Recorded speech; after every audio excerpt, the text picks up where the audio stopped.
대군주 카리스. 작가 소라.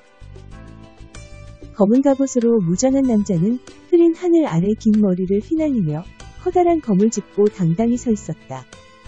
그리고 들판을 까맣게 메운 오크들이 그의 주변을 빼곡히 포위하고 있었다. 하지만 남자의 표정에는 두려움이라는 감정은 찾을 수 없었다. 오히려 오만한 표정으로 오크들을 내려다보고 있었다. 태어나다 못해 광후한 남자의 태도에 오크들도 섣불리 다가오지 못했다. 그러나 뒤에서 커다란 함성이 터지자 오크들은 조잡한 무기를 휘두르며 남자를 향해 달리기 시작했다. 남자는 서두르지 않았다. 땅에 살짝 박아두었던 검을 뽑은 뒤 어깨에 쳐올렸다. 너무 느리잖아. 지겨움을 감추지 않은 남자는 땅을 박쳤다. 공중으로 도약한 남자가 검을 내리긋자 거대한 기운이 부채꼴 모양으로 퍼지며 벼락처럼 땅에 꽂혔다. 귀가 먹먹할 정도의 폭음이 터지며 뿌연 흙먼지가 일어나 참혹한 광경을 덮어주었다. 그러나 곧 바람이 불며 흙먼지를 걷어내자 남자의 반응이 적나라하게 드러났다. 방사형으로 퍼진 기운으로 인해 달려들던 수많은 오크가 잔해만 남긴 채 사라졌다. 가공할 만한 일격. 그러나 오크들은 움츠러들지 않고 괴성을 지르며 달려들었다. 한 줄기 광풍이 휩쓸고 지나간 자리는 오크들의 살덩이만 남았고 그들이 뿌린 피는 비가 되어 땅을 적셨다. 시산혈해. 오크의 시체는 물어만 갔고 그들의 피는 강물처럼 땅에 흘러야만 했다. 그러나 남자는 만족을 몰랐다. 겁에 질려 무기를 버리고 뿔뿔이 도망가는 오크들을 향해 달리며 또다시 검을 뿌려댔다. 약해. 좀 더 화끈하게. 그냥 맨손으로 발뚝을 뽑고 발로차배를 터뜨렸다고 쓸까? 동식의 손가락이 재차 경쾌하게 움직이며 모니터의 글자들이 지워졌다 나타났다. 갑작스러운 소음과 함께 모니터가 산산이 부서지는 광경을 보는 것을 마지막으로 동식은 정신을 잃었다. 오크의 창조자이자 행성 가이아를 관리하는 신 중 하나인 워그니악은 지구에 와 있었다. 그리고 어울리지 않게 인간들이 만든 인터넷 탐방에 정신이 없었다. 그녀가 서로 다른 차원인 지구까지 온 것은 다름 아닌 인간을 연구하기 위함.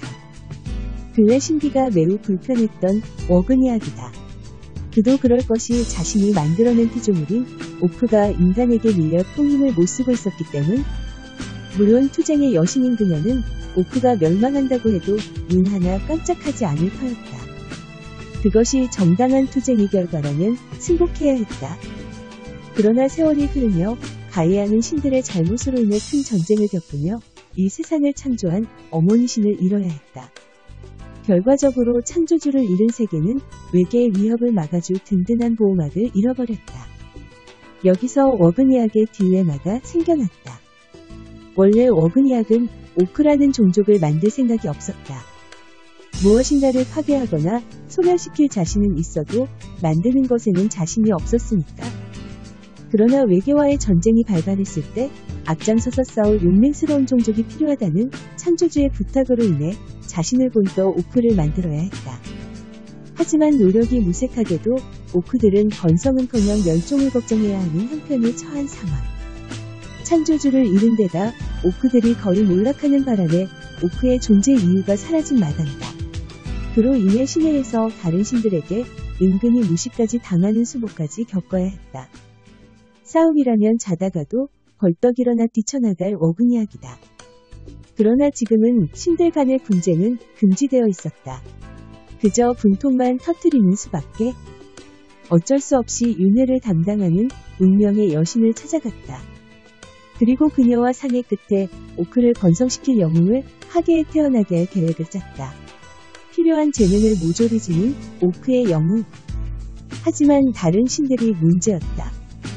자신을 싫어하는 몇몇 신들은 분명 해방을 놓을 게 분명했다.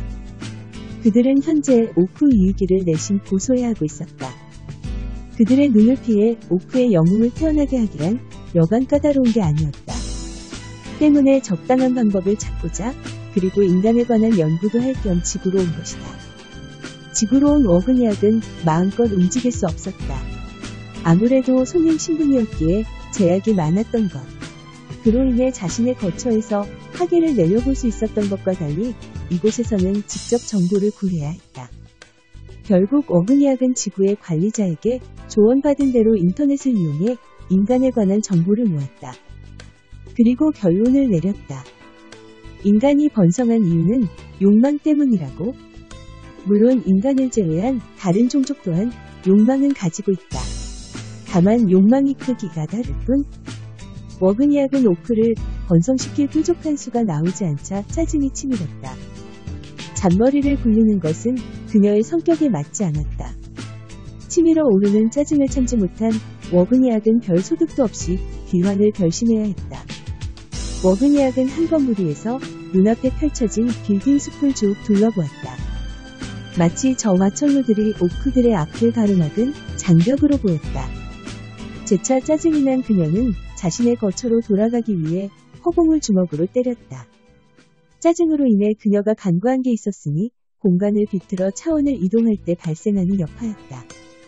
원래라면 영향이 미치지 않을 곳으로 움직인 뒤 차원 이동을 해야 했다. 그러나 이미 비틀린 공간으로 쏙 들어가 버린 어그니악이다. 분명 지구의 관리자로부터 항의를 받을 행동. 이미 그녀가 주먹을 날리는 바람에 바로 밑에 있던 건물 유리창이 산산이 터져나가며 몸살을 앓아야 했다. 그녀가 하늘을 향해 주먹질했기에만 점이지 조금이라도 주먹이 아래를 향했더라면 참사가 일어났으리라. 지구의 자연 치유 능력이 발동되며 뻥 뚫린 공간으로 상당한 양의 기운이 급격히 몰려들어 본래의 모습을 빠르게 회복해 나갔다. 하지만 이 일로 인해 한 영혼이 사라졌다는 것을 그 누구도 알아차리지 못했다. 이 작품은 소락 작가님의 대군주 카리스입니다. 작품을 더 보시려면 리디북스 사이트에 접속하셔서 감상하시기 바랍니다. 이상으로 브리딩이었습니다.